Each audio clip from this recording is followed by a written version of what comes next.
दोस्तों, बेनमाजी को कब्र में 3 सजाएं दी जाती हैं।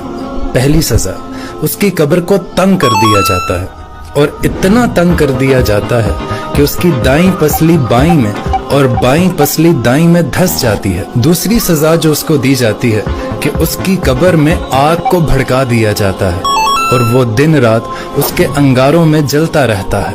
और दोस्तों, तीसरी सजा सबसे ज्यादा खौफनाक है। उसकी कब्र में एक गंजा सांप मुसल्लत कर दिया जाएगा जिसका नाम अशजाउल अकरा होगा। उसकी आंखों में आग होगी और उसके नाखून लोहे के होंगे और उसके एक नाखून की लंबाई इतनी होगी कि अगर कोई एक शख्स पूरा दिन उस पर चलता रहे तब भी खत्म नहीं होगी। और उसकी आवाज इतनी खौफनाक होगी जैसे बिजली कड़कने की आवाज आती है। और वो कड़कती हुई आवाज में उस शख्स से कहेगा कि मुझे तेरी कब्र में अल्लाह ने भेजा है कि मैं तुझ पर आज़ाब मुसल्लत करूं। अगर तूने फजर की नमाज छोड़ी है तो तुझे फजर से लेकर जोहर तक अजाब दूं, जोहर से लेकर असर तक दूं, असर से लेकर मगरिब तक दूं और इशा से लेकर सुबह तक तुझे अजाब दूं।